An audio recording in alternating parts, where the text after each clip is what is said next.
उत्तर प्रदेश के मुख्यमंत्री योगी आदित्यनाथ की पहल पर प्रदेश के 49 जिलों में एक साथ नागरिक सुरक्षा अभियान का शुभारंभ किया गया, जिसके अंतर्गत जनपद सोनभद्र में भी इस योजना की औपचारिक शुरुआत की गई। जिलाधिकारी बीएन सिंह ने इस अवसर पर नागरिक सुरक्षा कार्यक्रम का विधिवत शुभारंभ करते हुए इसे जनहित में एक महत्वपूर्ण कदम बताया। इस कार्यक्रम का उद्देश्य आपदा प्रबंधन, आपदा स्थिति में त्वरित सहायता और जनता को सुरक्षित रखने की दिशा में एक सशक्त व्यवस्था तैयार करना है। नागरिक सुरक्षा के तहत आमजन को जागरूक और प्रशिक्षित किया जाएगा, जिससे वे किसी भी आपदा या संकट की स्थिति में न केवल स्वयं को बल्कि दूसरों को भी सुरक्षित रखने में सहायक बन सके। इस शुभारंभ पर जिलाधिकारी बीएन सिंह ने कहा कि यह पहल मुख्यमंत्री की दूरदर्शिता और प्रदेश के नागरिकों की सुरक्षा के प्रति उनकी प्रतिबद्धता को दर्शाती है। उन्होंने ये भी बताया कि जनपद में नागरिक सुरक्षा को एक मजबूत आधार देने के लिए प्रशासनिक स्तर पर योजनाबद्ध ढंग से कार्य किया जा रहा है। कार्यक्रम के दौरान स्थानीय अधिकारियों, सुरक्षा कर्मियों और आम नागरिकों की उपस्थिति में नागरिक सुरक्षा से जुड़े उपकरणों, बचाव कार्यों और आपात प्रबंधन की कार्यप्रणाली का प्रदर्शन भी किया गया। युवाओं, छात्रों और स्वयंसेवी संगठनों को इस अभियान से जोड़ने का प्रयास भी किया जा रहा है, ताकि सामूहिक जागरूकता और सहभागिता के साथ एक मजबूत सुरक्षा तंत्र तैयार किया जा सके। मुख्यमंत्री की इस पहल के अंतर्गत प्रदेश भर में एक समान ढांचे के तहत नागरिक सुरक्षा को मजबूती देने की योजना बनाई गई है, जो न केवल आम जनता को सुरक्षा का भरोसा देगा, बल्कि संकट की घड़ी में एक संगठित और प्रशिक्षित बल की भूमिका निभाएगा। नागरिक सुरक्षा संगठन का गठन होना है, तो ये किस तरह से कार्य करेगा और उसकी क्या प्रक्रिया होगी? प्रदेश के सभी जनपदों में नागरिक सुरक्षा संगठन के गठन के लिए शासन द्वारा 29 मई 2025 को निर्देश दे दिए गए हैं।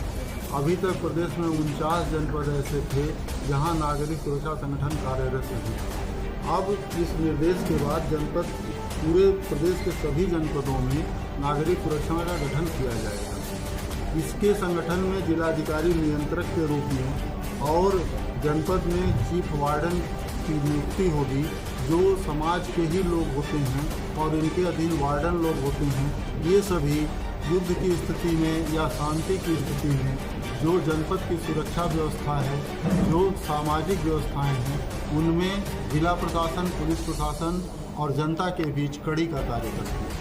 सर, जैसे जो लोग इस संगठन से जुड़ना चाहेंगे तो उनको फॉर्म कैसे उपलब्ध होगा? उनको फॉर्म कलेक्ट्रेट में हम लोग उपलब्ध करा देंगे और उसका प्रारूप भी उपलब्ध करा देंगे, जिससे उस पर भर करके वो दे सकते हैं। सर, क्या मानक होना चाहिए, किस प्रकार से इसमें लोग जुड़ सकते हैं? देखिए, इसमें कोई भी वयस्क व्यक्ति जो किसी राजनीतिक संगठन से जुड़ा हुआ नहीं है और उसका कोई आपराधिक इतिहास नहीं रहा है, वो इस संगठन से जुड़ सकता है।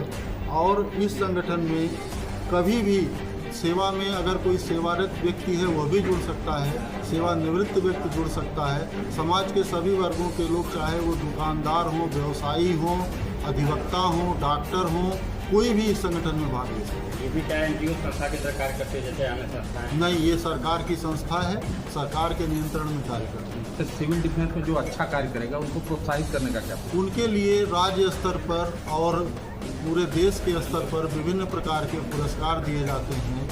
कुछ जो अच्छे कार्य करते हैं हमारे वार्डन, उन्हें राष्ट्रपति महोदय का पुरस्कार भी मिलता है। जिस तरह से ये पूर्व में नक्सल प्रभावित जिला भी रह चुका है, और ऐसे में क्या उनकी भी सेवाएं ली जा सकती हैं?